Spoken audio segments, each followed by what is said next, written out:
You're welcome to Business Daily on Trust TV. I'm your host, Chamun Dabeng. Let's talk numbers. All right, so let's take a look at the market this morning.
You're welcome back. And once again, my name is Chamun Dabeng. Pardon me. All right, so many of you out there may have actually heard the term brain drain. But for those of you who do not know what it is the exodus of middle-class and highly skilled Nigerians from the country. Now, this trend began about 30 years ago. That was between the late 1980s and the early 1990s. At the beginning, it was restricted to certain professions, but since developed countries put out visa programs, it's become basically a free-for-all for many Nigerians, and many of them have actually taken up that option to relocate and leave the country. Now, joining me in the studio today is business and education consultant Agaba Wilson. Agaba, you're welcome to the show. And I also have with me political economist and development researcher Adefolarin Olamilekon. You're also welcome to the show. Good morning. Now, brain drain, it seems to be something that has really taken a toll on the country. A lot of Nigerians out there are actually, working towards leaving the country in order to move somewhere else. I mean, it is so bad that so many of them actually risk their lives going into ships that are not even meant to harbor the amount of people that it ends up, carrying with them. And there's been so many accidents. People have actually lost their lives in a bid to escape the country. Now, we're going to be talking about brain drain. Now, what do you guys think about this, this level of brain drain going on in the country? And what are some of the main causes as to why this continues to happen? Let me start off with our education and business consultant. All right. Basically, I would like to state for the record that brain drain does not just happen from Nigeria. Mm-hmm. Yes. It is a global phenomenon. Mm-hmm. And basically, brain drain occurs from countries with less favorable employment conditions, mm-hmm. less favorable standard of living, less favorable barrier issues and all of that, to a country where there seems to be better opportunity, mm-hmm. and thereby creating brain gains in these other countries. Mm-hmm. And sometimes this brain drain also leads to what we call brain waste, where a highly trained medical doctor lives here in Nigeria and goes to another country and does not get a job in the medical sector and begins to work maybe in a restaurant, a cleaner or as a mm-hmm. restaurant manager and all of that. That is called brain waste, because that person has been trained in the medical line and the person is no longer using that knowledge to work. So that knowledge is waste. Mm-hmm. So generally there is brain drain from wherever there is an unfavorable condition, mm-hmm. to wherever there are favorable conditions. Around the globe, we have countries like the United States of America, the United Kingdom, mm-hmm. Sweden, and the rest of them benefiting from this brain drain from other countries, both mm-hmm. across Africa and the Europe. Mm-hmm. However, if you look at the root causes, one of the major challenges is understanding the needs of skilled labor or skilled employee or skilled human resources mm-hmm. in Nigeria. What do our doctors need, for instance? What do the engineers need to mm-hmm. prosper? What do our ICT professionals need? What do the different professions that we have in Nigeria mm-hmm. need to prosper? Is the government putting that in place for them? Is the environment favorable? Every human being wants to achieve higher. Mm-hmm. They want where they can put in as little as possible effort and see enormous results. But if the country continues to frustrate the ability of these people to progress, even when they make more than necessary effort, they are most likely going to change their position. Like a local adage say that they don't watch the masquerade from standing in one position. If it's dancing, you have to change your position to see it clearly. So that is the same approach to life. You try from every angle, and you can't succeed in a place. You want to go to another environment to succeed. And you want to look at issues of unnecessary barriers, the rate of death of small businesses, and the rate of access to relevant resources that can help these professions grow. If I am a medical doctor, for instance, and I want to start up a hospital today, how easily can I set it up? Is there a lab that I can work with? Is there a pharmaceutical organization that I can partner with in certain research? You know, all of these things are issues. Can I even easily access data that should support the development of my projects? It's an issue. Yes. Even economic data that are supposed to be everywhere, you're doing a research now, and it's difficult to find them. You find incomplete, incoherent, and most times data that are not even up to date. It's difficult. So, but when they go to a country that has all these things in place, it makes life easy for them. So it's definitely going to lead to migration of skill, because the skilled people actually know what they are doing, and they know what they need to get things done.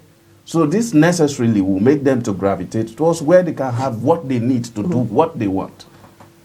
All right. So in support of what I just said, I just need to take it from the perspective of a deep historical perspective of what really happened in terms of brain drain. If we go back to after the Second World War, brain drain affected Germany. Most of the intellectuals in Germany moved to the UK, moved to the US. Yes. And in terms of Nigerian perspective, from the 1970s, especially with the downturn of economic boom, it led to brain drain started happening in Nigeria. It was after the boom and bust. Exactly, boom and bust. But the major issue is this, just like he has pointed out, we have feeble leadership, we have political crisis, we have inconsistency of government policies, and we also have unequal global economic development. I will take it from the unequal global economic development, especially for third world countries.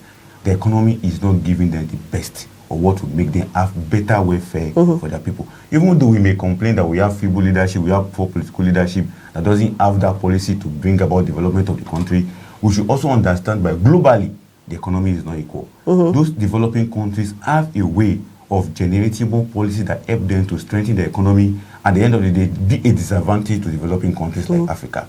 So if our professionals, our qualified people are moving down there, we should look at the foundation of the economy of the world.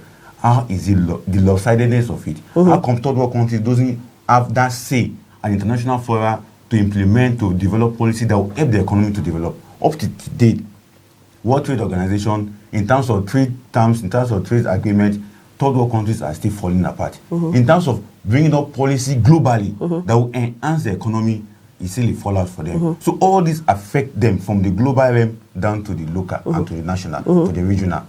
And as it is, it affects our leadership position in the sense that our political leadership doesn't even know what to do. Even when they have the right policy to put in place, sabotage among them will not allow that policy to work. Take, for instance, the medical profession that we normally clamor that they don't get involved in this brain drain. How come up to today, International Labour Organization and the rest of the labor union cannot fight for the medical doctor to have the better welfare for them? What about the academics? It's not just medical doctors that are going on brain drain. What about academics? They're also involved. What about skills individual, technicians, technologists, scientists? They're also moving up. Apart from all this, we also have intellectuals like us, both of us. If there's opportunity to move abroad, don't be surprised if we may leave. But because of the patriotism that we still have, that's why we are still here. So all this affect from the global realm to the local. So it now become an issue that the government and the local, in terms of Nigerian government, doesn't even have much. Rather, we have to take it from, in terms of solving the problem now, as I'm going for the way forward, we have to solve the problem from the global level down to the regional level and to the nation's level. All right. So let's take a look at some of the top reasons many Nigerians actually end up leaving the country. So 35% say it's to find work, 31% escape economic hardship, 10% to pursue business prospects, and 6% pursue an education, and then 5% travel experience and other countries.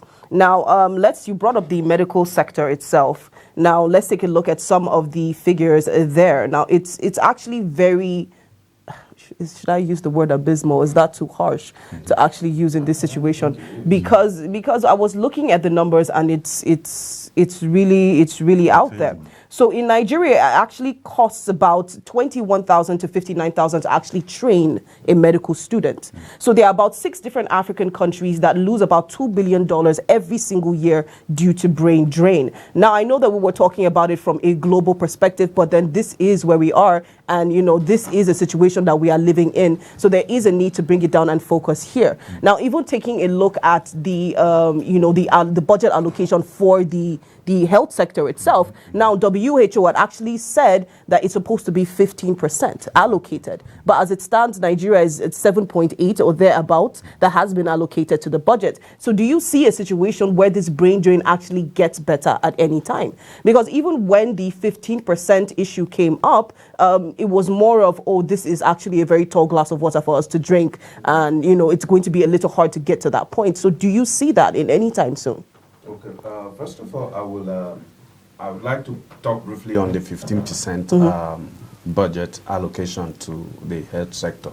The WHO says that as a blanket figure, but here in Nigeria, we have different layers of the health system. So we have the specialized layer, we have the tertiary layer, we have the secondary layer, and we have the primary layer. And these are responsibilities to different tiers of the government. Like the federal government has a tertiary layer, the specialized layer, and a bit of the university teaching hospitals that we have. The state government has the secondary layer as their responsibility, while the local government has the primary layers as their responsibilities.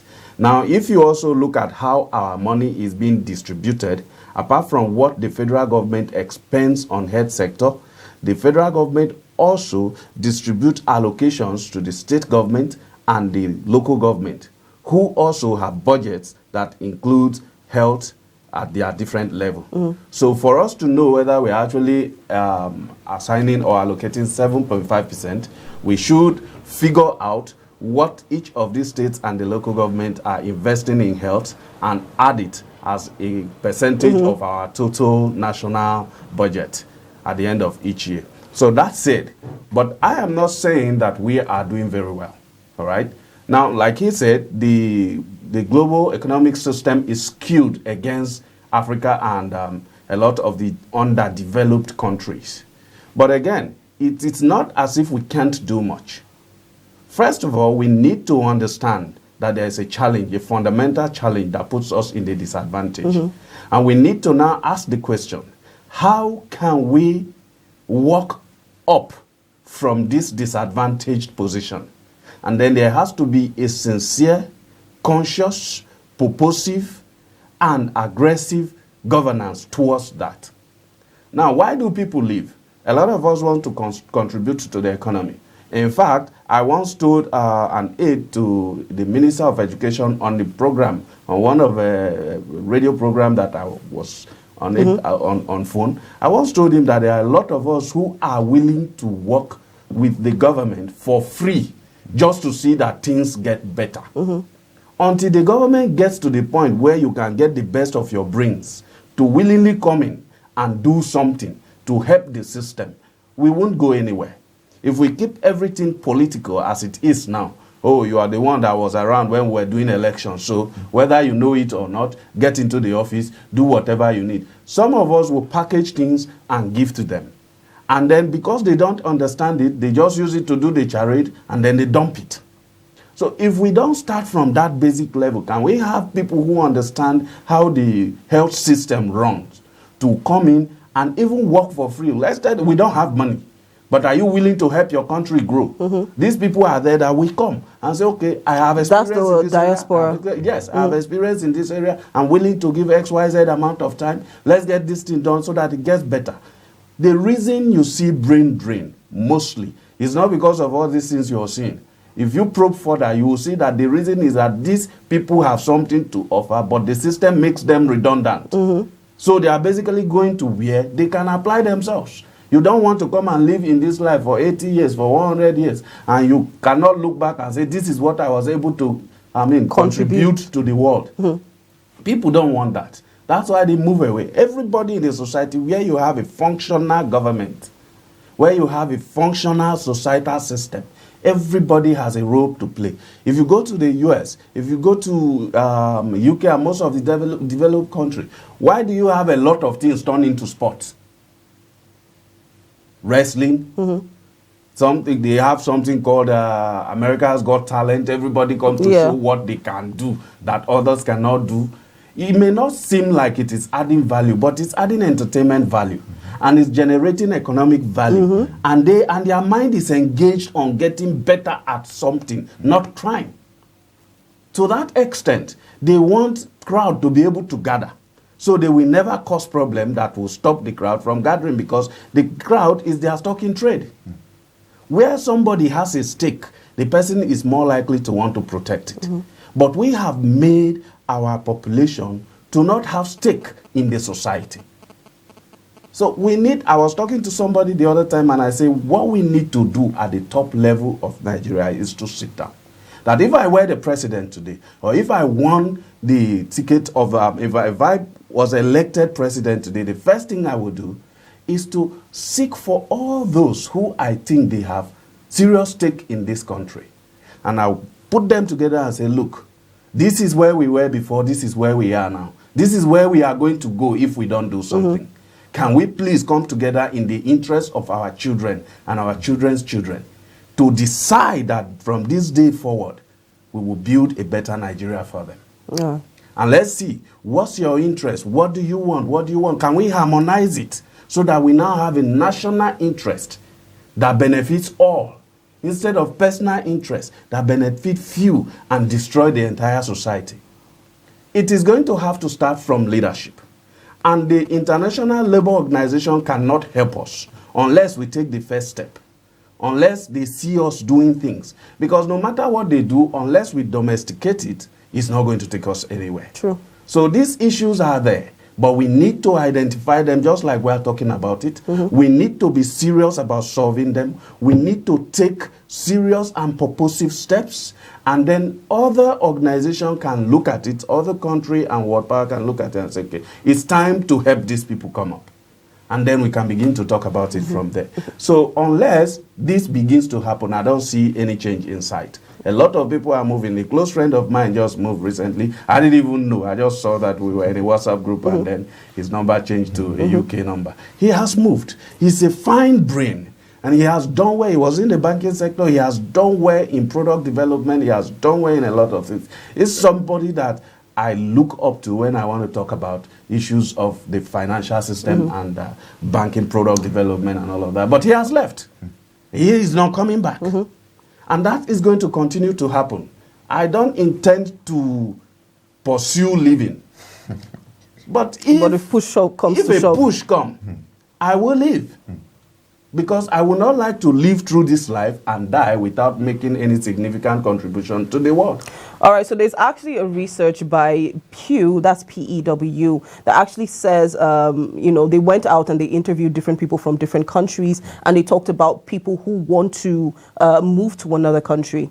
So in Nigeria came out with 45% of adults amongst the people that they wanted to interview.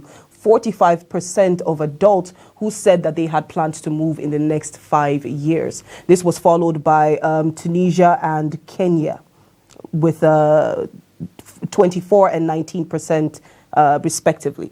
So that's how many Nigerians out there that are actually willing to say, you know what, if I have the opportunity, I'm going to get up, I'm going to leave. So you can already see that there is going to be a higher number of people who are willing to make this move and are most likely going to make this move in search of greener pastures. Now, we do have another image out there for you guys. So let's take a look at the net migration rate per 1,000 population from 2000 to 2021. Now, this actually shows that the migration rate in Nigeria is or stood at 0.29% per 1,000 population. Now, this means that the number of people leaving Nigeria is slightly higher than those that are actually entering the country, and that's between 2000 and 2021, and the migration balance has stayed negative since then. So in response to this data you have just presented to us, the moment you told me that we are discussing brain drain, the first thing that struck my mind was that it can't stop, no matter how we try, but we can reduce it. So in reducing it is for us to first identify the challenges. He pointed out political governance, which I summarized what you were saying. Political governance, how can we enhance our political governance to bring about welfareism policy for the people? And when I look at the welfare policy of the people, it talks about how to create an environment whereby workers can have enjoyment of what they are laboring for. Just as he pointed out, I can't live for 80 years, for 70 years, and not have impact. That impact has a remuneration. It has to give back to me in response to what he said. Now, what can the government do to reduce all these data of Nigerians going abroad 5 years from now, will leave Nigeria for 5%? How can we reduce it? One of the first things the government can do is to create an environment whereby violation of rights of workers have to reduce. Because one of the major things that make people to think twice is that after going to school, after having my degrees and certificate, 2-3 degrees, my right to get a job is violated. It is now who know that get a job in Nigerian system. That have to be addressed. Sure. The other issues is the infrastructural facilities of Nigeria. How can we improve on infrastructural facilities? How can we make sure that we have infrastructure that can guide against health facilities, most important, because in Nigeria the majority of us don't have health insurance. So how can we secure that? Then people talk about security of finance, financial security for the people. That's another issue that the government need to address. Then another issue we need to address is how can we bring about incentive for Nigerians? Majority that are not employed, even those that are employed, many of us need incentive. A friend of mine already will normally talk that it's an orphan, because as far as they cannot eat 3 square meals a day, it's an orphan. So how can we bring incentive to Nigerians both across board in a way that we can encourage them, just as he mentioned that people that are going abroad with skills. He mentioned a friend that just left some days ago. How can we bring that incentive to the people that they can stay back and contribute to national development? Because all in all, what has happened to Nigerians going abroad is that they are affecting our economy, they are affecting their technology development. They also bring about retardation in across board in terms of economic development, welfare for the people, and overall GDP of the country. Because at the end of the day, when we don't have enough professionals to man our economy, the GDP will reduce. The industrialization that we complained about, our local industries are collapsing, they will continue to collapse. What about the SMEs that you mentioned? The businesses are closing. It will still affect them, because those ones that have that business IQ, business development IQ, they will leave and go and experiment their ideas in other countries. So the government must come with all form of policy that can help us to address this. But what we need to understand is that it cannot end, but we can reduce it to the minimum. Okay, so when you talk about our GDP and all that, so apparently Nigeria has one of the highest remittances from Nigerians in diaspora, of Nigerians sending money back home. Doesn't this in any way play any, contributory factor to our economy? All right, I was going to mention that earlier on. Although brain drain has a lot of negative impact on the economy, just like he mentioned, from reduction in our skilled capacity, inability to innovate, reduction in our economic growth, and all of these other issues mentioned. But there are certain advantages of brain drain, although they may be minute or sometimes called insignificant.